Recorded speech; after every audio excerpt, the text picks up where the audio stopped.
ക്ലാസ്സിലേക്ക് ഏവർക്കും സ്വാഗതം. നമ്മള് ഇന്ന് ചർച്ച ചെയ്യാൻ പോകുന്ന പാഠഭാഗം പുകമറയ്ക്കപ്പുറം കാണുന്നത്. പ്രശസ്തനായ ഡോക്ടർ ഗംഗാധരൻ അദ്ദേഹത്തിന്റെ ചികിത്സാനുഭവങ്ങൾ ആധാരമാക്കി തയ്യാറാക്കിയിട്ടുള്ള ഒരു കുറിപ്പാണ് പുകമറയ്ക്കപ്പുറം കാണുന്നത്. അത്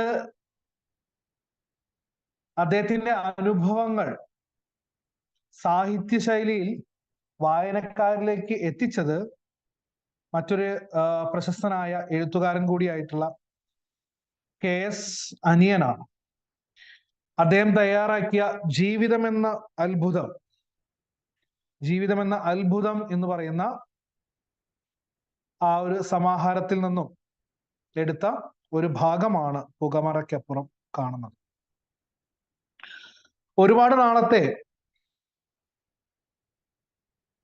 ക്യാൻസർ രംഗത്തെ ഏറ്റവും മികച്ച ഒരു ഡോക്ടറാണ് ഗംഗാധരൻ.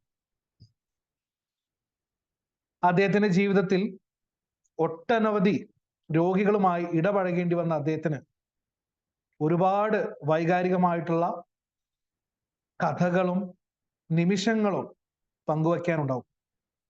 അതുതന്നെയാണ് ഈ ഒരു പാഠഭാഗവും പറയുന്നത്. ഇന്നത്തെ സമൂഹത്തിൽ ഏറ്റവും കൂടുതലായിട്ടുള്ള ആപത്തെന്ന് നമ്മൾ വിശേഷിപ്പിക്കുന്ന ലഹരിയിൽ അകപ്പെട്ടു പോകുന്ന ഒരു കൂട്ടം ആളുകളെ നമ്മൾ ഈ ഒരു പാഠഭാഗം അല്ലെങ്കിൽ ഈ ഒരു ഭാഗം വായിക്കുമ്പോൾ നമ്മൾ ഓർക്കും. ഇന്ന് അറിഞ്ഞും അറിയാതെയും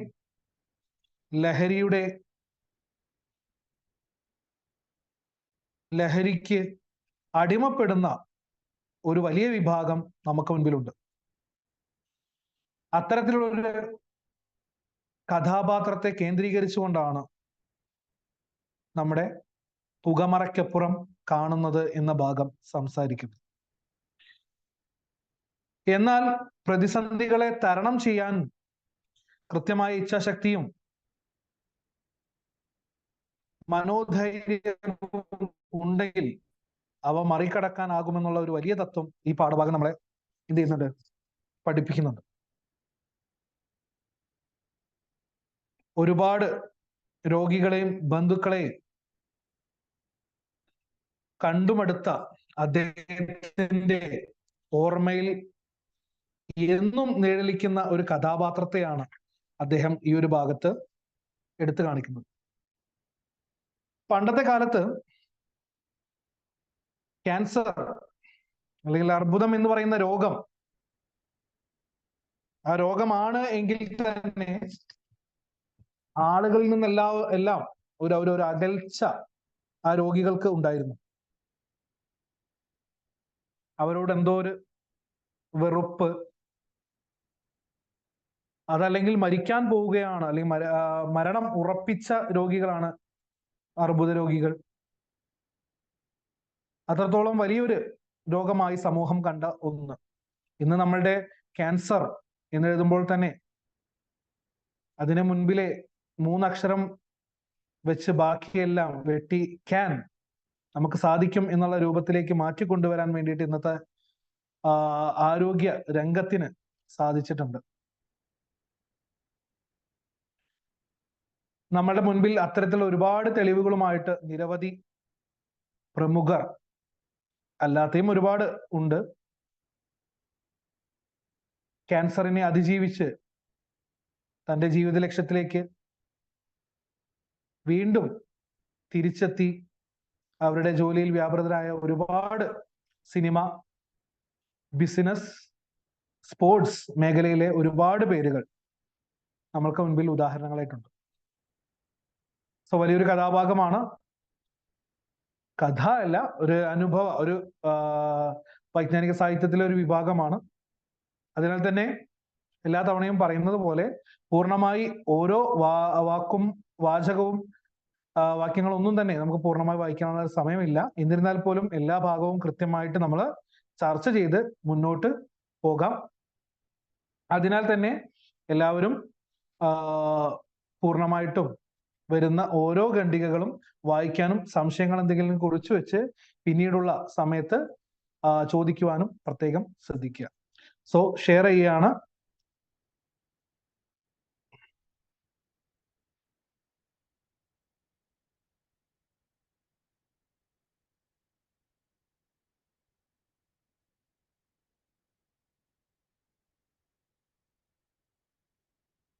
ഓക്കെ, പുകമറയ്ക്കപ്പുറം കാണുന്നത്.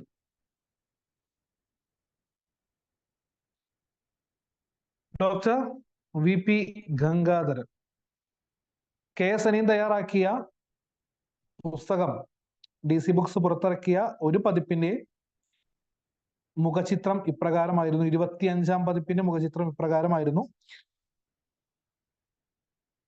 ഇദ്ദേഹമാണ് നമ്മുടെ ഡോക്ടർ VP ഗംഗാധരൻ. അർബുദ ചികിത്സാ രംഗത്തെ അന്താരാഷ്ട്ര പ്രശസ്തനായിട്ടുള്ള വ്യക്തി. 1954 ഇരിങ്ങാലക്കുടയിൽ ജനനം, ഒരുപാട് പഠനം, പിന്നീട് ലണ്ടനിലെ റോയൽ മാർസ്ഡൺ ഹോസ്പിറ്റലിൽ നിന്ന് ലോകാരോഗ്യ സംഘടനയുടെ ഫെലോഷിപ്പ് നേടി. പ്രധാനമായും തിരുവനന്തപുരം റീജിയണൽ ക്യാൻസർ സെന്ററിൽ വകുപ്പ് മേധാവി. ക്യാൻസർ രോഗികൾക്ക് മരുന്നിനേക്കാൾ ആവശ്യം മനഃശക്തി എന്നുള്ള സന്ദേശത്തോടൊപ്പം രോഗം തടയാനുള്ള മാർഗവും പ്രചരിപ്പിച്ചു പോരുന്നതിൽ പ്രധാനി. Doha Basheer award, people's doctors award, Basheer award തുടങ്ങിയവ ലഭിച്ചിട്ടുണ്ട്. KS അനിയൻ, അദ്ദേഹമാണ് അദ്ദേഹത്തിന്റെ ഡോക്ടർ VP ഗംഗാധരന്റെ അനുഭവങ്ങൾ നമ്മളിലേക്ക് വരികളായി എത്തിച്ച എഴുത്തുകാരൻ. നോവലിസ്റ്റാണ്, ചെറുകഥാകൃത്താണ്, മാത്രമല്ല ആരോഗ്യ മേഖലയുമായി ബന്ധപ്പെട്ട് പ്രവർത്തനത്തിലുമാണ്. പ്രധാനപ്പെട്ട ചില കൃതികൾ നൽകിയിരിക്കുന്നു. ഇനി ഭാഗത്തേക്ക് കടന്നാൽ, ആദ്യ ഭാഗം വായിക്കുന്ന സമയത്ത് ഒരു ഡോക്ടറും ഡോക്ടർക്ക് മുൻപിൽ ഒരു വ്യക്തിയും ഇരുന്ന് സംസാരിക്കുന്ന രംഗമാണ്. കുറച്ചധികം വായിക്കുമ്പോൾ നമുക്ക് മനസ്സിലാക്കാം അത് ഒരു രോഗിയുടെ അമ്മയാണ്.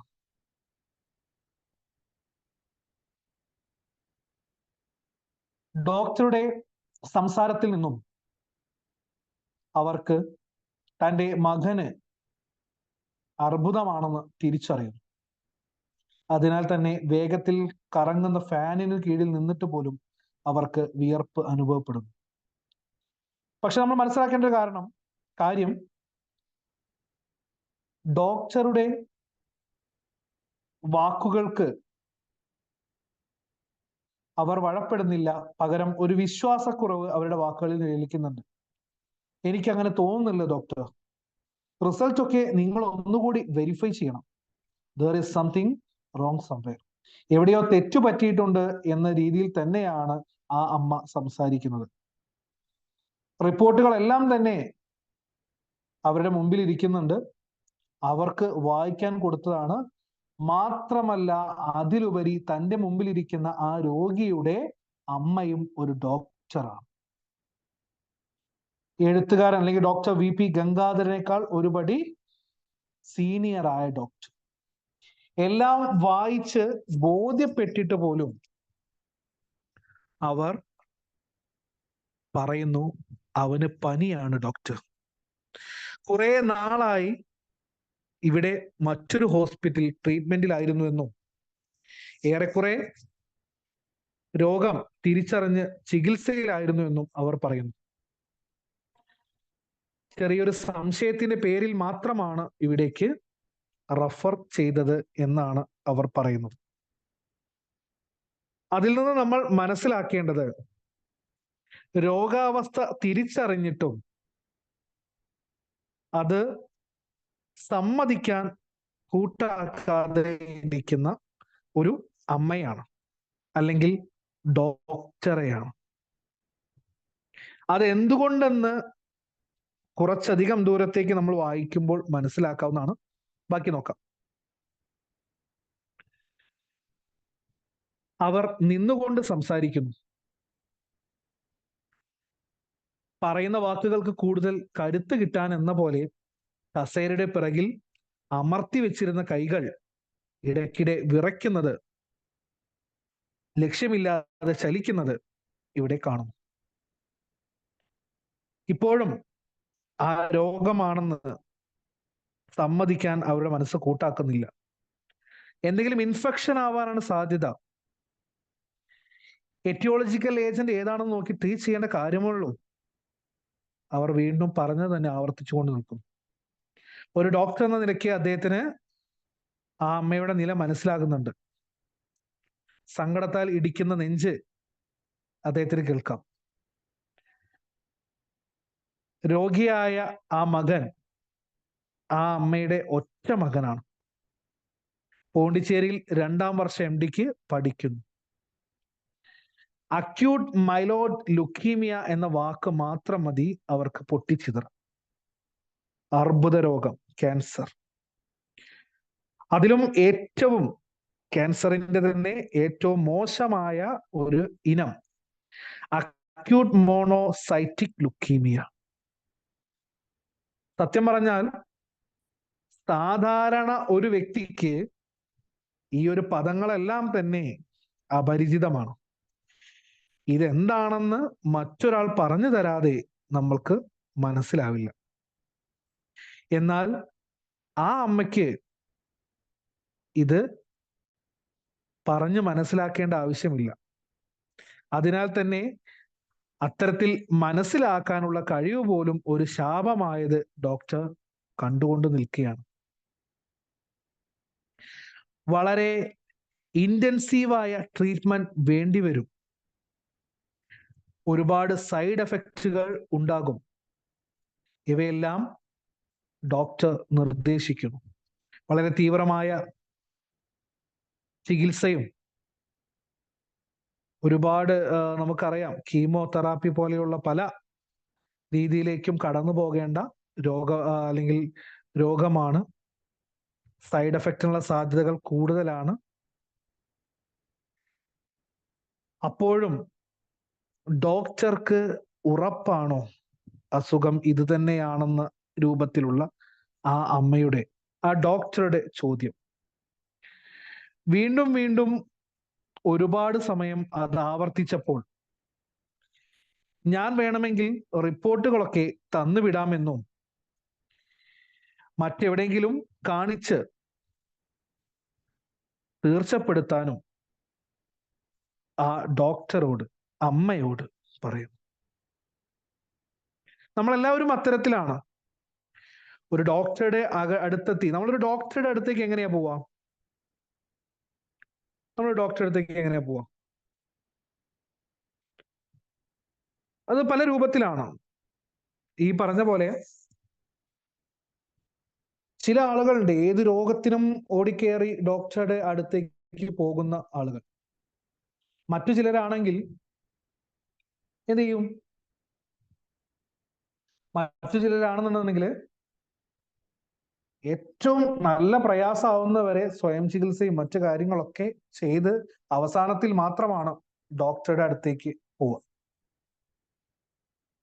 ഈ ഡോക്ടറെ നമ്മൾ എങ്ങനെ തിരഞ്ഞെടുക്കും? നല്ല ഡോക്ടർ എങ്ങനെ? നല്ല പേര് കേട്ട ഡോക്ടർ, 4 ആളുകൾ അറിയുന്ന ഡോക്ടർ, ചികിത്സിച്ചിട്ടുണ്ടെങ്കിൽ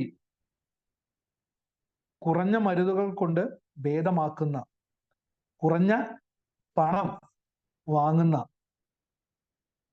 എല്ലാവരും നല്ല ഡോക്ടർ എന്ന് പറയുന്ന, നമ്മൾ ഒരു തവണ പോയിട്ടുണ്ടെങ്കിൽ, ഇത്രയും അനുഭവങ്ങൾ നമുക്ക് കിട്ടിയിട്ടുണ്ടെങ്കിൽ മാത്രമേ അടുത്ത തവണ നമ്മൾ അങ്ങോട്ടേക്ക് പോകുള്ളൂ.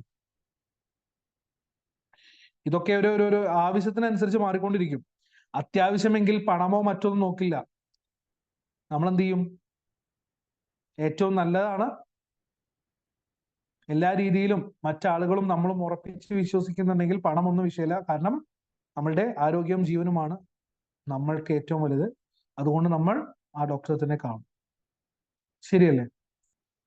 നമ്മളൊരു പനിക്ക് ഡോക്ടറെ അടുത്ത് പോയി മരുന്ന് എഴുതിയിട്ടുണ്ടെങ്കിൽ നമ്മൾ വാങ്ങും. നേരെ മറിച്ച് വലിയൊരു സ്ഥലത്തെത്തി അല്ലെങ്കിൽ ഒരു വലിയൊരു ചീട്ട് തന്നിട്ട് അല്ലെങ്കിൽ ഇത് ചെയ്യണം അത് ചെയ്യണം എന്ന് പറയുമ്പോൾ നമ്മൾ പലരും ചെയ്യുന്ന ഒരു കാര്യമാണ് എന്ത്, ആ ഈ 10,000 അല്ലെങ്കിൽ 10,000 അല്ലെങ്കിൽ ഒരു 20,000 രൂപ ഒക്കെ മുകളിലൊക്കെ വരികയാണെന്നുണ്ടെങ്കിൽ നമുക്ക് മറ്റൊരാളെ കൂടി കാണിക്കാം, ഒരു സെക്കൻഡ് ഒപ്പീനിയൻ. അങ്ങനെയെങ്കിൽ അവരും കൂടെ പറയട്ടെ, എങ്കിൽ നമുക്ക് എന്ത് ചെയ്യാം, ഡോക്ടറെ കാണാം, അല്ലേ? അപ്പോ സംശയത്തിന്റെ ഒരു ചിലന്തി വല കെട്ടിയിരിക്കുന്ന പോലെ അവര് നിൽക്കുന്നത് ഡോക്ടർ കാണുന്നു. ആ ഡോക്ടർ പറയുന്നുണ്ട്, എവിടെ വേണമെങ്കിലും നിങ്ങൾ പോയി കാണിച്ചോളൂ, പക്ഷേ എവിടെ പോയി കാണിച്ചാലും ചികിത്സ തുടങ്ങാൻ അമാന്തിക്കരുത്, സംശയിച്ചു നിൽക്കരുത്, വൈകിപ്പിക്കരുത്. കാരണം അത് വളരെ വളരെ റിസ്ക് ആണ്. ഡോക്ടറുടെ ഇത്തരത്തിലുള്ള ചിന്തകളും സംസാരങ്ങളുമെല്ലാം അവരുടെ കണ്ണിലെ സംശയത്തിന്റെ കണ്ണികൾ പതുക്കെ പതുക്കെ അഴിക്കുന്നത് കാണും. അവസാനം അമ്മ മനസ്സിന്റെ സംശയങ്ങൾ അകറ്റി പറയുന്നു, വേറെ എവിടെയും പോകാനില്ല. അതാണ് ഫേറ്റ് എങ്കിൽ അത് അക്സെപ്റ്റ് ചെയ്തല്ലേ പറ്റൂ. വിധി അതാണെങ്കിൽ അത് നമ്മൾ അംഗീകരിച്ചേ മതിയാണ്. ഡോക്ടർ ചികിത്സിച്ചാൽ മതി. വിഷമം പിടിച്ച ഒരു കേസ്, ആ ഫയലിലേക്ക് നോക്കുമ്പോൾ രോഗിയും രോഗിയുടെ അമ്മയും ഡോക്ടർമാർ, കാര്യങ്ങൾ വേഗത്തിൽ മനസ്സിലാക്കേണ്ടവർ, പക്ഷെ അവരാണ് ഈ സത്യത്തിന് മുന്നിൽ മുഖം തിരിച്ചു നിൽക്കുന്നത്. അങ്ങനെ കീമോതെറാപ്പിയിൽ ആ ചാർട്ട് ലിസ്റ്റിൽ അദ്ദേഹം രോഗിയുടെ പേര് എഴുതി ചേർത്തു, മനോജ്, 25 വയസ്സ്. ആലോചിക്കണം, ക്യാൻസർ എന്ന് പറയുന്ന ഒരു രോഗം പല രൂപത്തിൽ വരാറുണ്ട്. എന്നാലും നമ്മൾ കുറെ കൂടുതൽ കേട്ടിരിക്കുന്നത് ലഹരി പദാർത്ഥങ്ങളുടെ അമിതമായ ഉപയോഗമാണ് അതിന്റെ ഒരു കാരണമെന്നാണ്.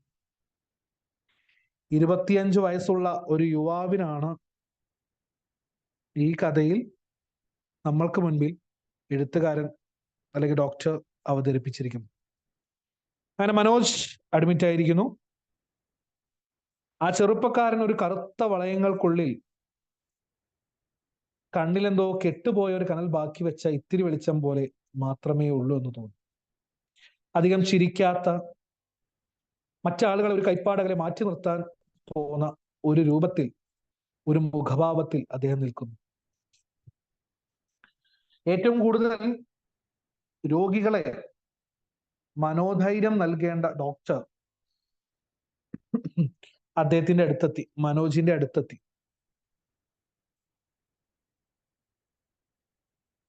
സംസാരിക്കുമ്പോൾ ഈ പറയുന്ന രോഗിയാണെന്ന ബോധം ഇല്ലാതെ വേണം എല്ലാ ഡോക്ടേഴ്സും സംസാരിക്കാൻ. ഒരിക്കൽ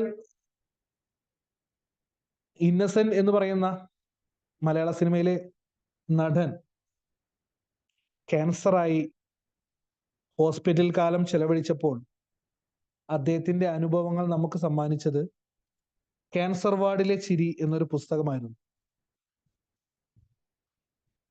അതിൽ ഡോക്ടർമാർക്കൊപ്പം രോഗികളെ കാണാൻ വരുന്ന ആളുകളും ആ ഒരു മനോഭാവം മാറ്റിവെച്ചിരുന്നെങ്കിൽ എന്ന് വായനക്കാർക്ക് തോന്നിപ്പോകും.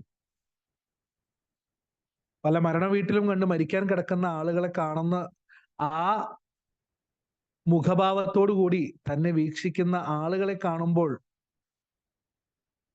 സങ്കടമല്ല, ചിരിയും ദേഷ്യവുമാണ് തോന്നിയെന്ന് അദ്ദേഹം കുറിക്കുന്നു. ഇവിടെ ഡോക്ടറുടെ ചോദ്യം, അല്ല MD കഴിഞ്ഞിട്ട് എന്താ പ്ലാൻ? അത് MD കഴിഞ്ഞാലല്ലേ തീരുമാനിക്കാൻ പറ്റൂ, അല്ലേ? അതെന്താ ഇപ്പൊ കഴിയാണ്ടിരിക്കാൻ? മനോജ് വലിയ ബ്രില്യൻ സ്റ്റുഡന്റ് ആണെന്ന് ഞാൻ കേട്ടല്ലോ. അപ്പോ അവർക്കിരുവരിൽ സംസാരിക്കാനുള്ള ഒരു അകലം കുറയ്ക്കുന്നതിന് വേണ്ടി ഡോക്ടർ ശ്രമിക്കുന്നത് കാണാം. അല്ല, അല്ലെങ്കിൽ തന്നെ ആരെ എന്തിനെങ്കിലും പറയേണ്ട ആവശ്യം? മനോജിനെ കണ്ടാൽ അറിയില്ലേ, നല്ല മിടുക്കനാണെന്ന്. അയാളൊരു വിശ്വാസം വരാത്തതുപോലെ അദ്ദേഹത്തെ നോക്കി. അവര് കൈകൾ അങ്ങോട്ടും ഇങ്ങോട്ടും പരസ്പരം, അതായത് മനോജിന്റെ വിരലുകളിലേക്ക്, കയ്യിലേക്ക് ഡോക്ടറുടെ പിടുത്തം. കെട്ടുപോയ മനോജിന്റെ ആ കനൽ പതിയെ ജ്വലിക്കുന്നതായി ഡോക്ടർക്ക് തോന്നി. പണ്ട്, വളരെ പണ്ട് മറന്നുപോയ പല കാര്യങ്ങൾ ഓർത്തെടുക്കാൻ ശ്രമിക്കുന്ന പോലെ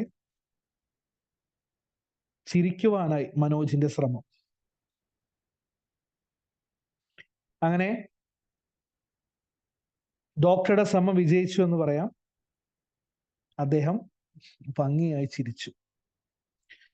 അങ്ങനെ ദിവസങ്ങളോളം നീളുന്ന ചികിത്സ. കീമോതെറാപ്പിയുടെ ആ ഒരു ക്രൗര്യം, ദേഷ്യം, അല്ലെങ്കിൽ എന്താ പറയാ, ക്രൂരഭാവം മനോജിനെ തളർത്താനായി തുടങ്ങി. ഇടയ്ക്കിടെ മനോജിന്റെ അമ്മോൾ വരുമ്പോൾ വീണ്ടും ആ സംശയം പ്രകടിപ്പിച്ചുകൊണ്ടേയിരുന്നു. ഡോക്ടർക്ക് ഇപ്പോഴും സംശയമൊന്നുമില്ലല്ലോ. ഇത്രയും നാൾ പറഞ്ഞത് മനസ്സിലാക്കാത്ത അവരോട് എന്ത് പറയാനെന്ന മട്ടിൽ അദ്ദേഹം വെറുതെ ഒന്ന് ചിരിക്കുക മാത്രമേ ചെയ്തുള്ളൂ.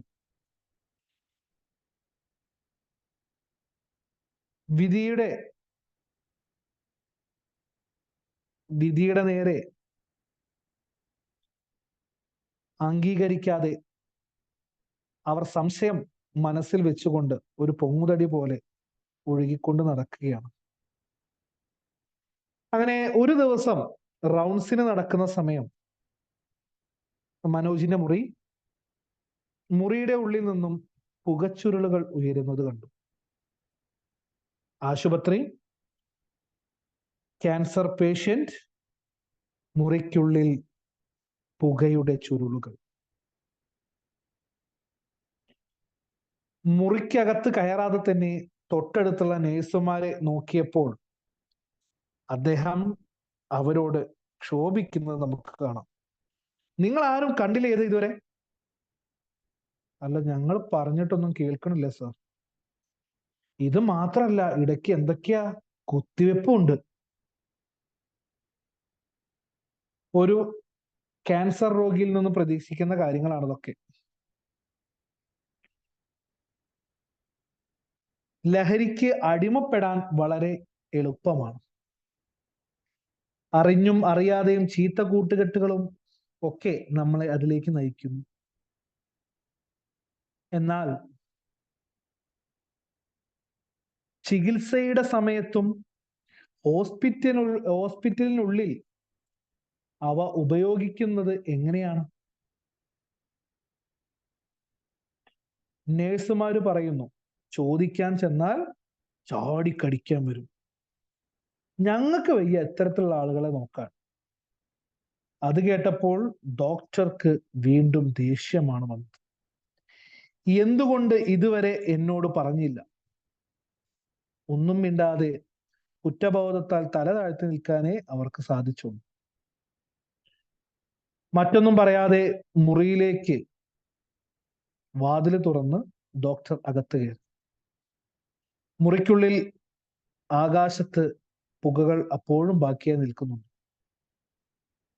അത് ശ്രദ്ധിക്കാതെ മനോജിന്റെ അടുത്തേക്ക് ചെന്നപ്പോൾ പണ്ടത്തേതിൽ നിന്ന് വ്യത്യസ്തമായ മനോജ് ഇപ്പോൾ ചിരിക്കാൻ ശീലിച്ചിരിക്കുന്നത് അവിടെ എഴുത്തുകാരൻ പറയുന്നു. കട്ടിലത് ഒരു പെൺകുട്ടി മനോജിന്റെ കൈ പിടിച്ചുകൊണ്ടിരിക്കുന്നു. അമ്മ എപ്പോഴും മനോജിന് ഒരു അനുജത്തി ഉണ്ടെന്ന് പറഞ്ഞ് ഓർത്ത് ആവാം അത് അനുജത്തിയാണെന്ന് അദ്ദേഹം മനസ്സിലാക്കും. ഡോക്ടറെ കണ്ട് അനുജത്തി പെട്ടെന്ന് എണീറ്റ് മാറിയെന്നു. അവാറിയോ മനോജ്, ഇപ്പൊ ക്ഷീണമുണ്ടോ? നല്ല ഉറക്കം തോന്നുന്നുണ്ട് ഡോക്ടർ, മനോജിന്റെ മറുപടി. മനോജ് എന്തോ ഓർത്തിട്ടെന്ന പോലെ കണ്ണുകൾ കൊണ്ട് അനുജത്തിയെ ഒന്ന് നോക്കി. ഡോക്ടർ മനോജിനെ പരിശോധിക്കുന്നതിനിടയിൽ പെൺകുട്ടി പതുക്കെ കിടക്കയുടെ മറുവശത്തേക്ക് നടക്കുന്നതും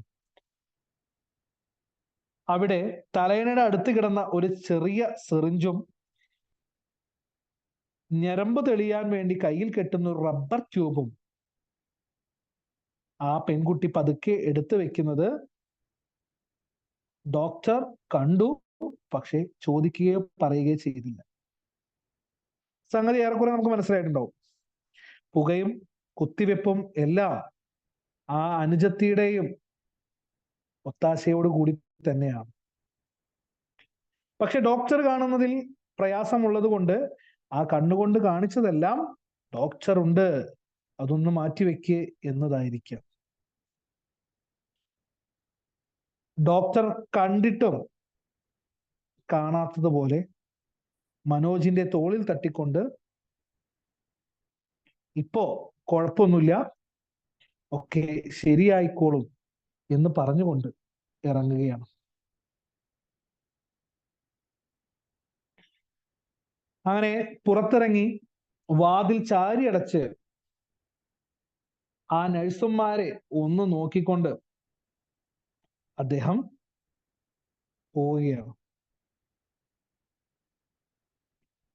പക്ഷേ പോകും മുൻപ് ഒരു ചോദ്യം,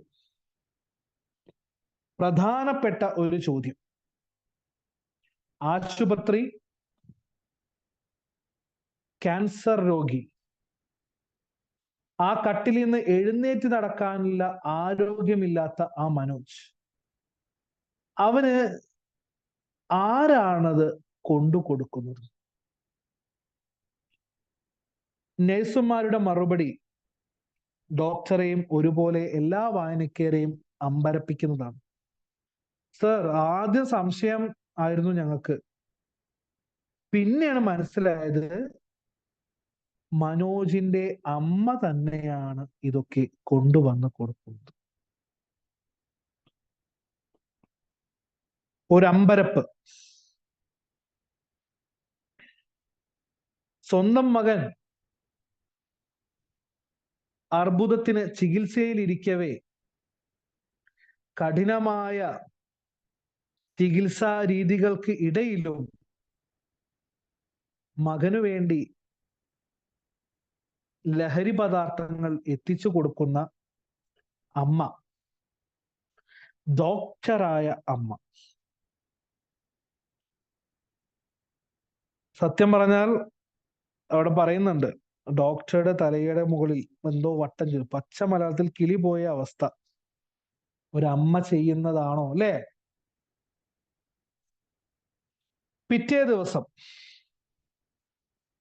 അന്ന് മുറിയിൽ മനോജിന്റെ അമ്മയും കഴിഞ്ഞ ദിവസം കൈപിടിച്ചിരുന്ന അതേ സ്ഥലത്ത് ആ പെൺകുട്ടിയും ഇരിക്കുന്നു. പരിശോധിച്ച് പുറത്തേക്ക് പോകാനായി തുടങ്ങുന്ന ഡോക്ടറോട്, ഡോക്ടർ ഇപ്പൊ ഫ്രീ ആണോ, എനിക്കൊരു കാര്യം സംസാരിക്കാനുണ്ടായിരുന്നു എന്ന മനോജിന്റെ അമ്മയുടെ ചോദ്യം.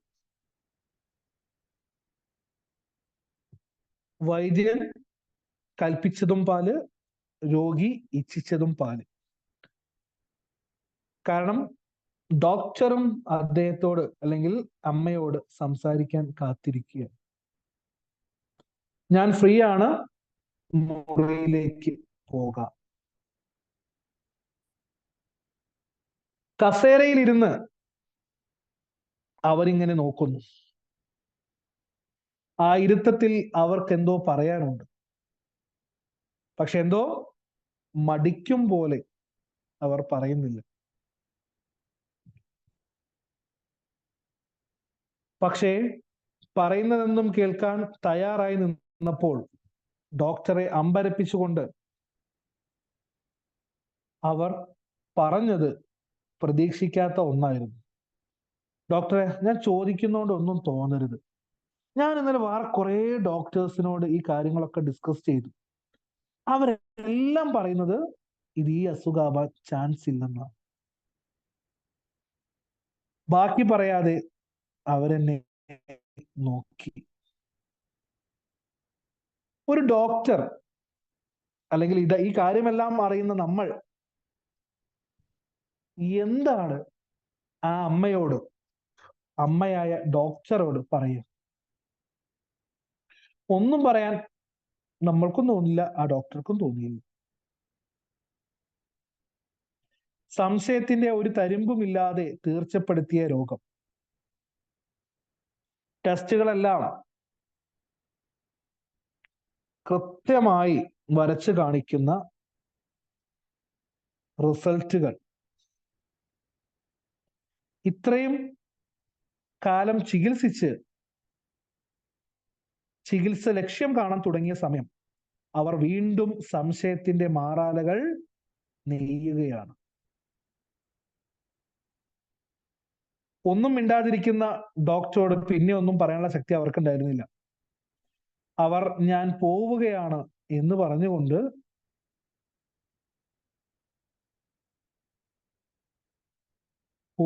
പോവുകയാണ്, അല്ലെങ്കിൽ ഞാൻ ചെല്ലട്ടെ ഡോക്ടർ എന്ന് പറഞ്ഞുകൊണ്ട് പോകാനായി തിടുക്കം കൂട്ടുന്നു. എന്നാൽ ഡോക്ടർ അവിടെ തന്നെ ഇരിക്കാനും എനിക്കൊരു കാര്യം ചോദിക്കാനുണ്ടെന്നും അറിയിക്കുന്നു. നിങ്ങളാണോ മനോജിന് സിഗരറ്റും ഡ്രഗ്സും ഒക്കെ വാങ്ങിക്കൊടുക്കുന്നത്? ഒരിക്കലും പ്രതീക്ഷിക്കാത്ത ഒരു ചോദ്യം. ആ ചോദ്യം അവരെ നടുക്കി. ആ നടുക്കം മാറുന്നതിന് മുൻപ് അടുത്ത ചോദ്യം, നിങ്ങളൊരു ഡോക്ടറല്ലേ? എന്തെങ്കിലും അല്ലെങ്കിൽ ഏതെങ്കിലും ഒരു പേഷ്യന്റ് ഇങ്ങനെയൊക്കെ ചെയ്താൽ നിങ്ങൾക്ക് സഹിക്കൂ? പക്ഷേ ഇത്രയും സീരിയസ് അസുഖമുള്ള ഒരാൾ, ഒരു അമ്മ ഒരു മകന് ഇതൊക്കെ വാങ്ങിച്ചു കൊടുക്കാന്ന് പറഞ്ഞാൽ പൂർത്തിയാക്കുന്നതിന് മുൻപ് തന്നെ ആ അമ്മയുടെ മുഖം വിളറുന്നത് നാം അറിയുന്നു. അവർക്ക് എന്തു പറയണമെന്നറിയാതെ മുഖത്ത് ആ ഒരു അമ്പരപ്പും വിയർപ്പിന്റെ പൊടിയലും, പറയാൻ മടിക്കുന്ന വാക്കുകൾ കൊണ്ട് പതിഞ്ഞ സ്വരത്തിൽ അവര് പറയാണ്, വാങ്ങിച്ചു കൊടുക്കായിരുന്നു, അവ സമ്മതിക്കില്ല ഡോക്ടർ. അതൊന്നും കിട്ടിയില്ലെങ്കിൽ ചികിത്സയൊക്കെ വേണ്ടെന്ന് വെച്ച് അവൻ അവിടെ നിന്ന് ഇറങ്ങിപ്പോകും. ഒക്കെ സമ്മതിച്ചു കൊടുക്കുന്നത് കൊണ്ടാണ് അവൻ ഇവിടെ അടങ്ങിക്കിടക്കുന്നത്. അവരുടെ വാക്കുകൾ മുറിഞ്ഞ് ഡോക്ടറിലേക്ക് എത്തി.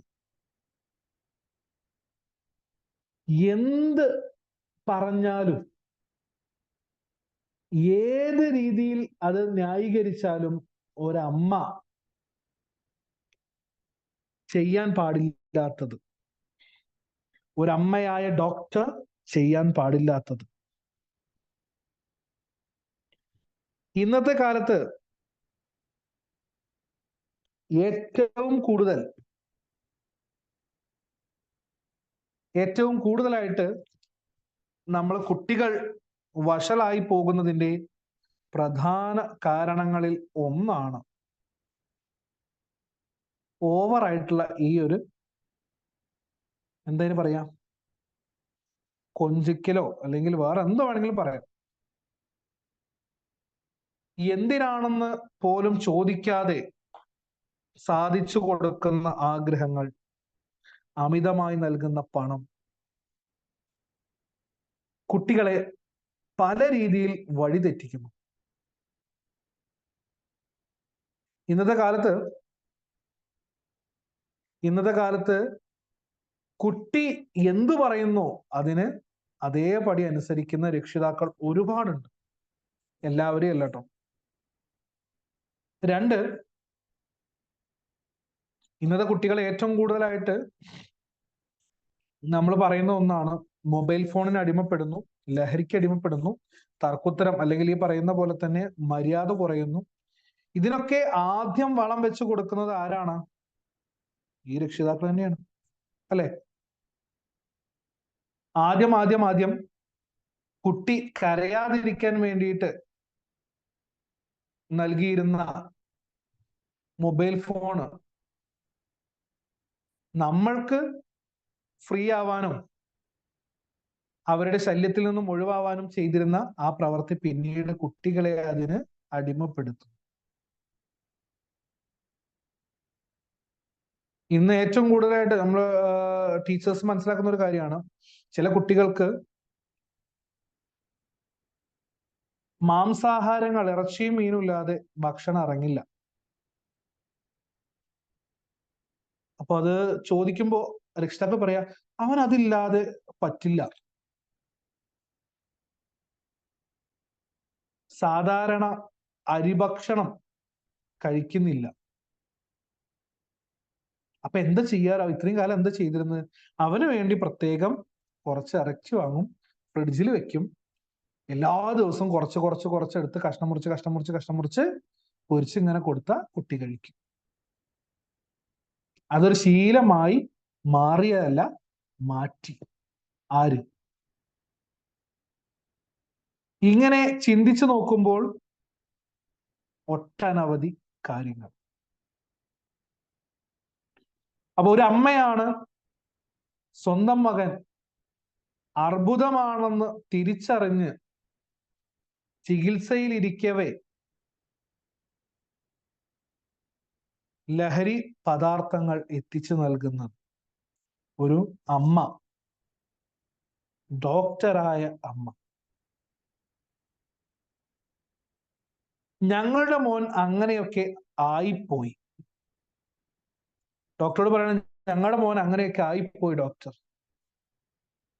ആയിപ്പോയി എന്നല്ല, നമ്മൾ മനസ്സിലാക്കുന്നത് അവരുടെ മകനെ അങ്ങനെ ആക്കിപ്പോയി. കൈവിട്ടുപോയ കാലം ഇപ്പോൾ അവരുടെ വേദനയായിട്ട് നീറി നിൽക്കുന്നതാണ് കാണുന്നത്. എന്തൊക്കെയാണ് ഒരു ഡോക്ടറുടെ ജീവിതം? നമുക്ക് എല്ലാവർക്കും അറിയാം. തിരക്ക് പിടിച്ച ആ ജീവിതത്തിൽ കെട്ടിപ്പടുത്തതിൽ നിന്നും സ്വന്തം കൈവിരലുകളുടെ എന്തൊക്കെയോ ഊർന്നു പോയത് അവർ മനസ്സിലാക്കും. അല്ല, മനോജിന്റെ അവസ്ഥ എന്താണെന്ന് അറിയാലോ. ഇത്തരം അഡിക്ഷനുമായി ട്രീറ്റ്മെന്റ് മുന്നോട്ട് പോകാനായിട്ട് ഒരിക്കലും സാധിക്കില്ല. കുറച്ചൊക്കെ മനസ്സിലായത് കൊണ്ടാവാം കൈവിരലുകളുടെ ആ ഒരു അന്വേഷണം നിർത്തി അവർ പറയുന്നു, ഞങ്ങൾ പറഞ്ഞാലൊന്നും അവൻ കേൾക്കില്ല, പിന്നെ ആര് പറഞ്ഞാൽ കേൾക്കും? ആലോചിച്ച് നോക്കും. പണ്ട് ചെറുപ്പത്തിൽ കുട്ടിക്ക് കുളിക്കാനും ഇഷ്ടമുണ്ടാവില്ല, കുട്ടി കരയും. അത് വിചാരിച്ചിട്ട് അമ്മമാരും കുളിപ്പിക്കാതിരിക്കാറുണ്ടോ? പല്ല് തേക്കാൻ ഇഷ്ടമുണ്ടാവില്ല, പല്ല് തേപ്പിക്കാറുണ്ടോ? തേപ്പിക്കാതിരിക്കാറുണ്ടോ? ഒരു പ്രായം എത്തുന്നത് വരെ അവരുടെ ശീലങ്ങൾ അത് തിരഞ്ഞെടുക്കുന്നതും അത് ശീലമാക്കി മാറ്റുന്നതും രക്ഷിതാക്കൾ തന്നെയാണ്. അതിനുശേഷം വരുന്ന ദുശീലങ്ങൾ കണ്ടെത്തുകയും നിയന്ത്രിക്കുകയും ചെയ്യേണ്ടതും രക്ഷിതാക്കൾ തന്നെയാണ്. അതിനുശേഷം അധ്യാപകർ, സുഹൃത്തുക്കൾ, മറ്റാളുകളിലേക്ക് പിന്നീട് ഇങ്ങനെ പറഞ്ഞു പോകും. ആകെ അവൻ കഴിക്കുന്നത് ഐസ്ക്രീമാണ്, പിന്നെ ടാങ്ക്. ഇതല്ലാതെ ഒരു ഭക്ഷണവും അവൻ കഴിക്കാതെ. വല്ലാത്തൊരു ശീല ഡോക്ടർ. ഞാൻ നേരത്തെ പറഞ്ഞില്ലേ, ഞാൻ അറിയുന്ന ചില കുട്ടികളുണ്ട്, അവൻ ഇതുവരെയായിട്ടും അരിഭക്ഷണം കഴിക്കാറില്ല എന്ന് പറഞ്ഞു. ഉച്ചയ്ക്ക് കൊണ്ടുവരുന്നത് ചായക്കടി, രാത്രി തിന്നുന്നത് ചായക്കടി. ഞാൻ ആ രക്ഷിതാവിനോട് ചോദിച്ചു, അവൻ അങ്ങനെയാണ് ഡോക്ടർ, സ്ഥിരം ഇത്. അപ്പൊ ചോറ് തിന്നാറില്ല, റൈസ് ഐറ്റംസും കഴിക്കും സർ, ബിരിയാണി നെയ്ച്ചോറും മാത്രം. അപ്പൊ ഇതൊന്നും ഇല്ലാത്ത ദിവസം എല്ലാ ദിവസം എന്തെങ്കിലുമൊക്കെ ആയിട്ട് ഉണ്ടാവും. ഒന്നുമില്ലെങ്കിൽ എന്ത് ചെയ്യും? നൂഡിൽസ് ഉണ്ടാക്കും. അതേപോലത്തെ ഒരു കഥാപാത്രമാണ് മനോജ്. അവൻ ആകെ കഴിക്കുന്ന ആഹാരം, ഏറ്റവും കൂടുതൽ കഴിക്കുന്ന ആഹാരം, ഒന്ന് ടാങ്കിന്റെ വെള്ളമില്ലേ, അത്, ടാങ്ക് കലക്കിയ വെള്ളം, നമ്മൾ കൂൾബാറിലും ഇതിലൊക്കെ കിട്ടുന്ന. മറ്റൊന്ന് ഐസ്ക്രീം.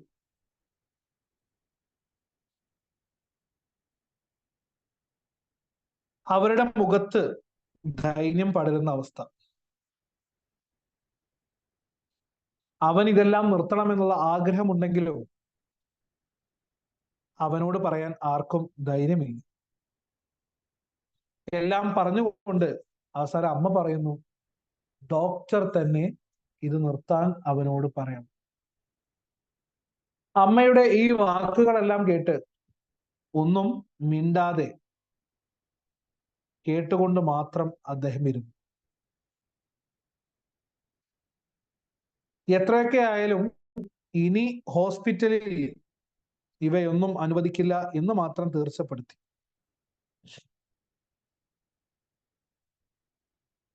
പിറ്റേ ദിവസം വീണ്ടും മനോജിനെ കാണാനുള്ള സമയം. വായുവിൽ ഇപ്പോഴും പുകയിലക്കറയുണ്ട്. പെൺകുട്ടി ഇപ്പോഴും മനോജിനോട് ചേർന്നിരുന്ന് സംസാരിച്ചു കൊണ്ടിരിക്കുകയാണ്. മനോജിന്റെ എണ്ണമയമില്ലാത്ത മുടിയിൽ ഇങ്ങനെ തൊട്ടു. എനിക്ക് മനോജിനോടൊരു രഹസ്യം പറയാനുണ്ടല്ലോ എന്ന് പറഞ്ഞുകൊണ്ട് ആ പെൺകുട്ടിയെ നോക്കി. ആ പെൺകുട്ടിയോടായി പറഞ്ഞു, സിസ്റ്റർ കുറച്ചു നേരം പുറത്ത് നിൽക്കട്ടെ, അല്ലേ?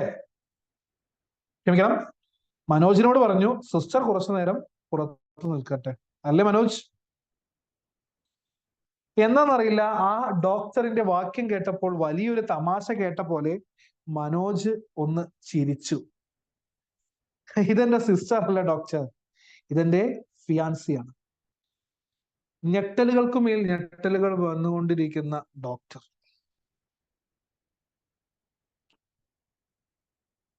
ഇപ്പോൾ സംഭവിച്ചിരിക്കുന്നത് അർബുദ രോഗിയായി ജീവിതം തിരിച്ചു കിട്ടുമോ എന്ന് പോലും അറിയാത്ത ആ ആശുപത്രിയിൽ കഴിയുന്ന മനോജിന്റെ അടുത്ത് സദാസമയവും അദ്ദേഹത്തെ ശുശ്രൂഷിച്ചുകൊണ്ട് ഇരുന്നിരുന്ന ആ പെൺകുട്ടി, അത് ഡോക്ടർ ഉദ്ദേശിച്ച പോലെ മനോജിന്റെ അനുജത്തിയല്ല, പകരം ഫിയാൻസിയാണ്, പ്രതിശ്രുത വധുവാണ്, അല്ലെങ്കിൽ കല്യാണം കഴിക്കാൻ പോകുന്ന കുട്ടിയാണ്. ആ അമ്പരപ്പിൽ എന്നോ നടക്കാനിരിക്കുന്ന കല്യാണത്തിന്റെ വധുവാണ് എന്ന ആ വിശ്വാസം, അല്ലെങ്കിൽ ആ ഒരു കാര്യം വിശ്വസിക്കാൻ കഴിയാതെ അമ്പരപ്പോടെ നിൽക്കുന്ന ഡോക്ടറെ നമുക്ക് എല്ലാവർക്കും കാണാം. അത് കണ്ടുകൊണ്ട് മനോജ് പറയുന്നത്, ഡോക്ടറെ വണ്ടർ അടിക്കൊന്നും വേണ്ട, വീട്ടുകാരൊക്കെ എന്നോ പറഞ്ഞ് നിശ്ചയിച്ചു വെച്ചതാണ്. ഏതായാലും എന്റെ MD ഒക്കെ ഒന്ന് കഴിയട്ടെ എന്ന് കരുതി ഇത്ര കാലം കാത്തു. ആ പെൺകുട്ടിയെ ഡോക്ടർ നോക്കിയപ്പോൾ ഒരു വിളക്ക് പോലെ അവളുടെ മുഖം തിളങ്ങുന്നു. പിറകിൽ ഒളിപ്പിച്ചു വെച്ച ഒരു സിറിഞ്ചിനെ കുറിച്ച് ഓർത്തപ്പോൾ ആ മുഖം മങ്ങിപ്പോയി. ആ 2 സെന്റൻസും നോക്കിയേ. ആ പെൺകുട്ടിയെ ആദ്യം നോക്കിയ സമയത്ത് ഒരു വിളക്ക് പോലെ പ്രകാശിക്കുന്നതാണ്. എന്തുകൊണ്ടായിരിക്കും അത്? അത് ഒന്നാമത്തെ കാര്യം. ആദ്യത്തിൽ ആ ഒരു പ്രകാശം തോന്നാനുണ്ടായ സാഹചര്യം, ഇന്നത്തെ കാലത്ത് പ്രണയം ഒക്കെ പറയുന്നത്, ആത്മാർത്ഥ പ്രണയം എത്രത്തോളം ഉണ്ട് നമുക്കറിയാം, അല്ലേ? അതും ഈ പറയേണ്ട ഇത്തരത്തിലുള്ള ഒരു ക്യാൻസറോ മറ്റോ കാര്യങ്ങളൊന്നും വരേണ്ട ആവശ്യമില്ല. അല്ലെങ്കിൽ തന്നെ ഒരു വേറെ എന്തെങ്കിലും വന്നിട്ടുണ്ടെങ്കിൽ കുറച്ച് കഴിഞ്ഞാൽ നമ്മള് ഫ്രണ്ട്സ് അല്ലടാ, അല്ലേ? ഇതൊക്കെ ജസ്റ്റ് ഫണ്ണായിട്ട് കണ്ടാൽ മതി. അതല്ലെങ്കിലോ, നീ എന്റെ ബെസ്റ്റി അല്ലേ, കല്യാണം കഴിഞ്ഞാലും അങ്ങനെ തന്നെ ആവട്ടോ എന്നൊക്കെ പറഞ്ഞിട്ട് എന്ത് ചെയ്യും? അപ്പോ ഇത്രയും വലിയൊരു മാരകമായ രോഗം, മാരകം നമുക്കറിയാലോ, നേരത്തെ പറഞ്ഞ പോലെ ഒരു വലിയ രോഗം, ആ രോഗം വന്നിട്ട് പോലും അവൾ എന്ത് നന്നായാണ് മനോജിനെ ശുശ്രൂഷിക്കുന്നത്. രണ്ടാമത്തെ പോയിന്റ് അത് ആലോചിച്ചപ്പോഴാണ് ഡോക്ടർ മറ്റൊന്നിലേക്ക് തിരിഞ്ഞത്. പക്ഷേ ഒരു ഫിയാൻസി ലഹരി ഉപയോഗിക്കാൻ വേണ്ടിയിട്ട് ഭർത്താകാവാൻ പോകുന്ന ഒരു വ്യക്തിയെ സഹായിക്കും? അല്ലെ? അത് രണ്ടും കൂടെ ആലോചിച്ചപ്പോൾ ആ നല്ല പെൺകുട്ടിയുടെ വിളക്കിന്റെ ദൃശ്യം, അല്ലെങ്കിൽ എന്താണ്, കത്തിച്ചു വെച്ച ഒരു വിളക്കിനോട് ഉപമിച്ച ആ പെൺകുട്ടിയുടെ ദൃശ്യം പെട്ടെന്ന്